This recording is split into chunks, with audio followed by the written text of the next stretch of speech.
In the previous chapters we saw how our main protagonist, the most lazy human, Kaima Masuda, got transported to another world while sleeping. And on the way he met God, who was trying to explain to him, but Kaima was so sleepy that God just gave up and sent him to his summoner. His summoner was a dungeon core, a cute blonde loli. While introducing himself as Kaima Masuda, the blonde girl mistook it as Kaima Master, and he instantly became her master. He was summoned to kill some bandits, but after seeing that bandits were not attacking them, and was using this cave as hideout, he let them stay inside dungeon as they were giving them dungeon points or DP, which they can use to buy items, traps, food, monsters, and even servants. He befriends the bandits by giving them gifts and expands the dungeon, so Bandit Boss brings more people to his hideout, the dungeon. And to satisfy his men's lust, buys some suck slaves. Boss came back from town with some replacements. 19 replacements, even. There were 8 bandits at the start, then the 7 newbies, 5 of which died, so that left 10. Now it's 29, 3 times that. Nice. I wondered where he had gotten them. But then I saw 2 tied-up adventurers in their midst. Whoops. Minus those 2, it's actually 27. Isn't that still enough to form a small village or something? Oh wow. Those are all slaves, except the sacrifices. You can tell just by looking at them. Ah. I see the collars now. Well, whatever.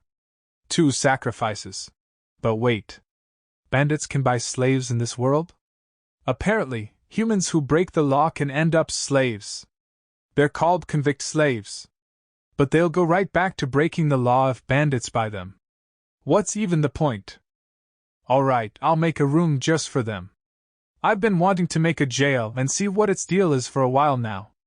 A jail was an especially expensive, 300 DP room. I was hoping that it'd have some kind of special effect or something. After adding the extra room, the dungeon looked like from above a square with its top right section cut off. Either way, I noticed 2 of the slaves that stood out from the rest. One was an adult woman and one a young girl. They weren't very dirty, likely thanks to this world's survival magic. Yeah, those rags are so torn up they're basically naked. That's hot. But wait a second. The slave the boss is carrying definitely isn't even 10 years old yet. Why'd he buy a kid with dead-looking eyes like that? Is he gonna raise her as his daughter or something? And hold up, she's got dog ears too. Another fantasy staple has come, a dark-skinned dog girl. She even has black eyes and hair. That's the first time I've seen either of those in this world. Actually, I just noticed that the older woman has wings growing out of her arms. Is she a bird person? Is that what I should call them? Bird people? Nah, they're probably called harpies or something. This world sure has a lot of colorful races. Wait. Hold on. There. Sex. Slaves. We're gonna turn into an adult-only story this late in the game? Well, sure, I guess this does make sense. There've only been dudes out there up until now, so. The bandit boss had likely bought those sex slaves to satisfy the lust of his subordinates. And naturally, so he could have some fun himself too. The bandit boss grabbed on to the older woman and groped her body with hands so dirty I questioned whether he had ever used purification on them. He then noisily slobbered on her mouth in a makeshift kiss before pushing her onto the bed end. Whoa, amazing. That's how humans reproduce, right? I've never seen it before. Ah? Are you after my body too, Kaima? I'm not a Lilican. And hey, stop watching them. Kids shouldn't be looking at that kind of thing. But you like my feet, don't you? And look. That tiny slave is watching too. Yeah, they're making her walk on her bare feet. That has to hurt. What a waste of nice, shapely feet. Delicious brown skin like hers should be treasured. God, I want to at least give her some socks to wear. Preferably knee socks. White knee socks, or dark knee socks. No, wait. I'd bet socks shaped like puppies would really go well with her dog ears. I feel like you changed the subject there. Don't worry about it. Anyway, time for sleep. Day 18, 1 week had passed since the bandits bought those slaves. In a certain sense, the dungeon has been peaceful. No adventurers have come by and no bandits have died. They went out looting twice, and came back with corpses the second time. For corpses, 600 DP. It must have been too hard to capture them alive. Honestly though, is 2 raiding trips a week really enough to sustain 27 people? Unsurprisingly, the bandits were fucking the harpy every single day, treating her like a sex toy. Yeah. That was the only thing I wasn't too happy about. I knew that was the fate all sex slaves faced, but as a Japanese person, it wasn't so easy for me to get used to. I'm really surprised they haven't gotten tired of doing that yet. It's starting to be a real eyesore. I was starting to like them a little, but I guess I just didn't know them very well. Rokuko's not happy about a woman being brutalized like that, huh? She's got more humanity than I thought. It's like they're covering my dungeon with dirty juices and stuff. It really ticks me off, somehow. Oh, that's what you're upset about. Shouldn't you be getting mad about me using the master room as a bathroom, then? Oh, you and Gobsuk are fine, don't worry about it. You two can't help needing to go to the bathroom. And you're both monsters I summoned myself, so. You're still calling me a monster? Well, I guess you did summon me. It's kind of like you two are just a part of me. I don't like absorbing that stuff, but, like I said, you two can't help it. Alright, makes sense to me. But, shouldn't you, actually love absorbing goblin poop? Kaima? You're misunderstanding something about me. Definitely. By the way, the boss was using the young dog-eared slave as a dakimakura, a body pillow generally with an anime girl on its cover at night, since she had the soft, smooth skin of a child. Aside from that, though, she was just a general maid. She took care of the bandits' trash and whatnot.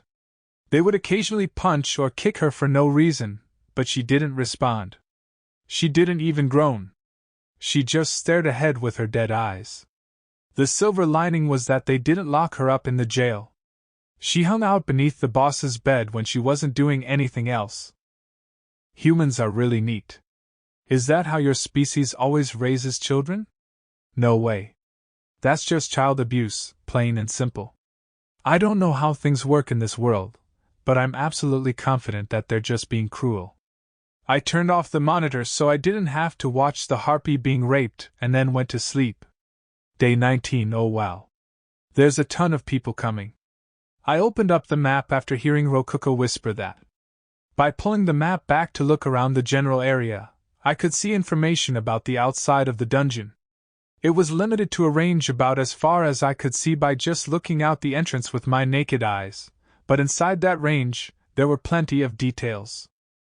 There I saw that there was already a platoon of red enemy dots, advancing towards our dungeon with a trained pace.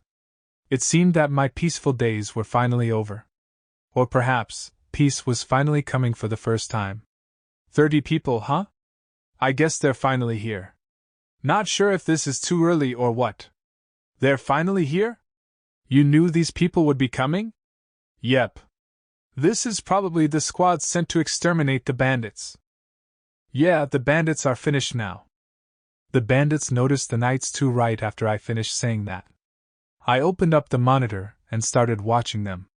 It really was convenient that I could look into the dungeon from any angle, as if every room had multiple security cameras placed within them. One of the boss's scouts had just gotten back to the dungeon. Boss, we're in trouble! Knights are coming. What the? How'd they find us? We killed everyone who saw us here. The boss of the bandits was panicking. He didn't seem to realize that it was precisely because they had killed everyone who found them that knights had eventually been dispatched to eliminate them. But hold on a second. Knights are humans. They ain't invincible, we can kill them too. How many of them are there? Sorry, I ran back here as soon as I saw their armor. There was at least 5 of them. Alright. Guess it doesn't matter how many of them there are. We're still gonna ambush them here in this dungeon. We are? Yeah. We can knock their numbers down with a surprise attack, and either way, we'd be dead if they surrounded us outside. Oh. Nice plan, boss. Alright. It looked like the bandits were ready to fight, and they were planning to do so in the dungeon. Very convenient. I'm so glad I've been teaching the boss how to use the hallways and doors to ambush people in the dungeon. I'm so glad he's not smart enough to realize running away is the best option here. So, do you think the bandits can win? Well, it'll depend on how strong those knights are. But if they're at least as strong as those 3 adventurers from before, the bandits are definitely screwed. They'll all die. It wouldn't be long before I could see the knights directly on the monitor. I decided to watch the bandits get eliminated from start to finish. All this was happening because of me, after all. The bandits spread out, with 8 of them staying in the entrance room, 8 hiding in the room halfway to the core room, and 9 including the boss camping out in the core room itself. Although there was strength in numbers, they wouldn't be able to ambush the knights if they all stayed in one room, though that would be physically impossible anyway. The knights reached the entrance to the cave right after the bandits finished hiding. Let's go get 'em. I felt my shirt being pulled and turned to see Rokuko looking at me with a puzzled expression. Are you sure I shouldn't be absorbing the corpses? We're kinda losing a lot of DP like this. Don't even think about doing that. We won't be able to trick them if you start absorbing those corpses. Trick them? If they learn that dungeons eat people, or at least, if they learn that a beginner dungeon like ours is powering up by eating corpses, they might view us as dangerous and try to destroy the core. I do have a backup plan, but we'll die if the core gets destroyed. Wait. A backup plan? You didn't mention that before. Remember that goblin room I made a while ago? Oh, right. The one that's kinda far away from us. You were calling it a dummy ordinary cave, right? Yeah. The maps here aren't so accurate, so there being another cave nearby shouldn't arouse any suspicion. Maybe. Hopefully, we'll be able to trick them into thinking that the other cave is the actual ordinary cave, and then they'll leave us alone. Oh, okay. I get it. Wait, what about the dungeon core? In truth, I wanted to place the dummy core in the other cave and use the castling function, but that wasn't gonna happen. Oh, by the way, the castling function allowed one to swap the real dungeon core with the dummy core. It was a great tool, but it took 5,000 DP to use. We didn't have enough saved up to use it. Not to mention, it was necessary to connect the dummy core with the real core with a path, which meant it couldn't even be set up if intruders were in the way. Well, we used hallways and doors to separate the rooms on this floor, so worst case scenario, we can turn the core room into an impregnable trap fortress. It was possible to set traps on a floor with intruders by separating rooms with doors and hallways. Though, of course, you couldn't set traps in rooms with invaders in them. But there's a bunch of bandits camping out in the core room. Of course, the bandits count as intruders. Yeah. In other words, all we can do right now is act like an innocent dungeon and hope they leave us alone. I get it. So that's why you don't want me to absorb the corpses. But how are you going to make sure they leave us alone? Oh, let's just see what happens for now. I don't want to tell her that there's actually nothing we can do right now. I shifted my focus back to the knights. This must be their treasure room. The bed. I recognize this smell. They must have a woman with them. But this smell is so intense, I imagine they aren't using purification to clean up much. Or perhaps the smell is so intense it won't come out no matter how many times they cast it. The knights had started to investigate the boss's bedroom. By the way, the dog-eared girl was still underneath the bed. She stared ahead with her dead eyes, not moving an inch. Eventually, the knights advanced to the next room without finding her. That wouldn't have happened if they had used life search, but they didn't for some reason. Maybe it only had a limited number of uses. We had taken anything that looked even a little good into the master room before the knights got there. That said, it's not like there was anything good before we went through the stuff. Most of it was just moldy bread. The only really useful thing was, a light enchanted magic item? It worked kind of like a lantern. The only things left for the knights were food and the shoddiest of the bandits' treasure. One of them placed his hand on a door and made to open it, but at that moment, a sword had sprouted from the door. Gah! A bandit had stabbed at the knight through the door itself in a surprise attack. He then kicked down the door and started swinging. And before I knew it, the the battle was over. But eventually they reached the core room. Though the knights themselves wouldn't realize it was the core room until they opened the door. I shifted my gaze to the bandits. One of them had been crouching by the door with his ear against it.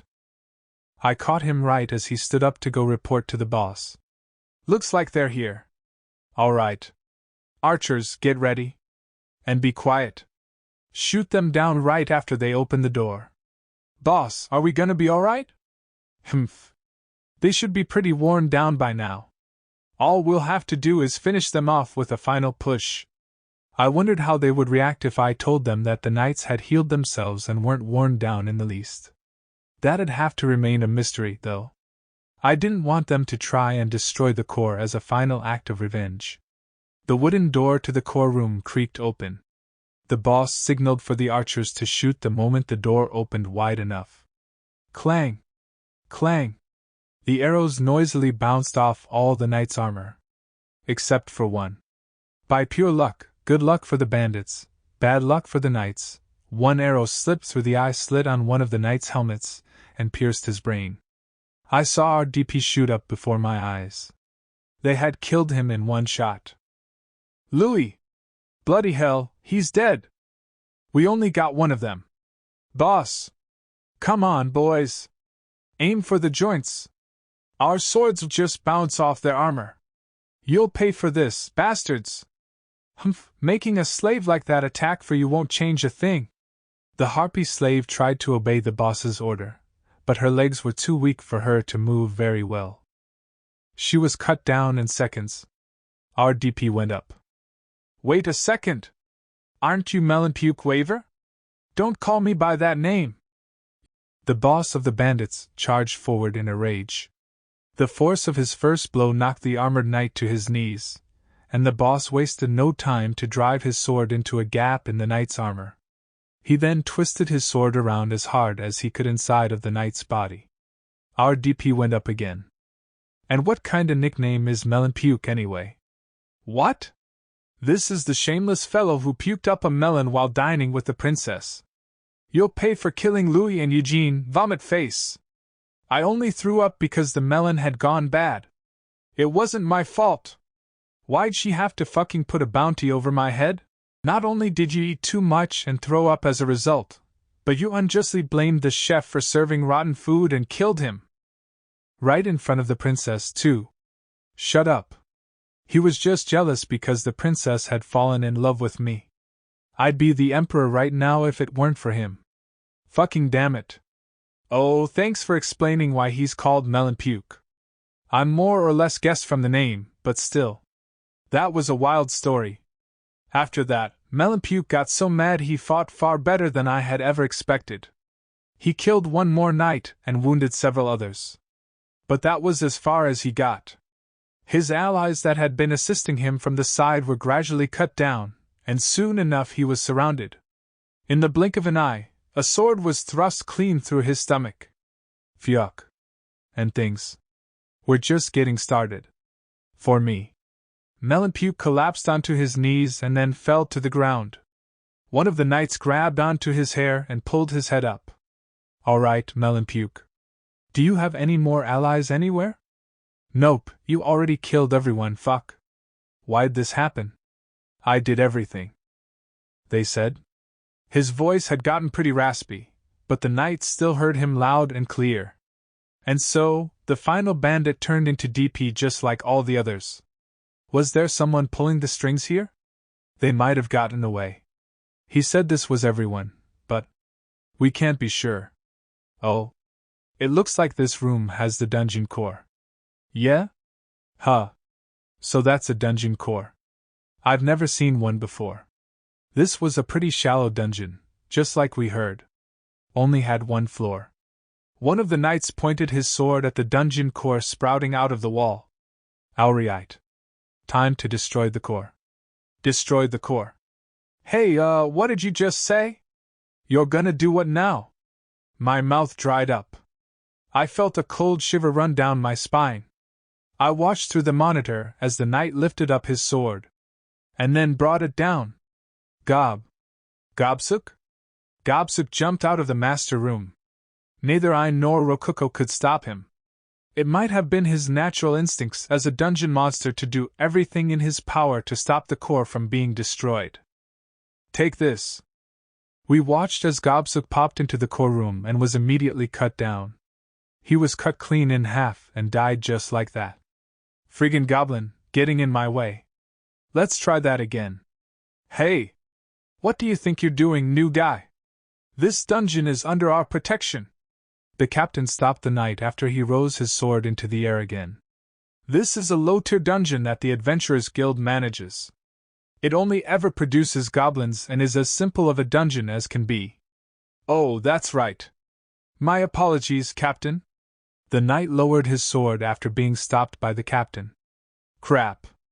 I was so close to destroying a dungeon core and becoming a holy paladin. I understand how you feel, but our job here is done. And if you could become a holy paladin through destroying the core of a dungeon that doesn't even have a dungeon boss, the capital would be overflowing with holy paladins right now. Well, that's true. Wouldn't it just be embarrassing to be knighted as a holy paladin for destroying a weak dungeon like this? Thinking about it, Melonpuke was more or less the dungeon boss. Do you want them to say, "Oh, holy paladin, who conquered the ordinary cave and defeated Melonpuke," or something like that? You'll get destroyed, man. People would call you the Melonpuke Paladin or the Holy Paladin of the Ordinary Cave, something like that. I wouldn't want that. Rokuko was crouched down on the floor, crying. Goblin or not, we had spent the past few weeks together with Gobsuk. We had tons of memories together. Okay, not really. The only thing we did together was eat meals every now and again. I wonder if Rokuko ever did anything with him while I was asleep. At least give back the jelly rolls I lent you before dying. I guess not. We were united only by food. Gobsuk. We really owe him a lot now. If not for him, the core probably would have been destroyed and we'd be dead right now. I'd opened the menu and bought a set of 6 jelly rolls for Rokuko. Here, have some jelly rolls. Cheer up. Eh? Really? I'll cheer up. I'll cheer so up. So up. Rokuko cheered up so much that I thought light would start shining out of her eyes. Oh, right. This girl's a monster that sent countless goblins to their deaths to try and protect herself from adventurers. The bandit corpses were piled up in the entrance room. It looked like the knights would be taking their deceased allies back home with them. It was honestly pretty disgusting, but I couldn't look away. I needed to stay focused and look for an opportunity to score some extra DP. They're pouring oil on them. I guess the plan is to burn the bodies. In the middle of the cave, though. Air flows through dungeons no matter how deep they get, so I guess they may just not be aware that suffocating due to lack of oxygen is a thing outside of water. That was convenient for me. Once the fires rose up, I'd be able to absorb the bodies without any problems. Hey, should we do anything about that dog-eared slave? By the time Rokuko remembered that, flames had already burned down the door to the boss's room and were fast approaching the bed under which the dog-eared girl was hidden. Her dead eyes reflected that she had completely given up. And with that, we will be ending this video here.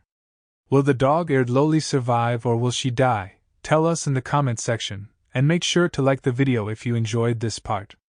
And don't forget to hit that red subscribe button, it gives a lot of motivation to me, so I can keep posting for you guys. And I am grilling a new series in the background, hope you guys show love for that series as well. We'll see you guys in next video. Bye.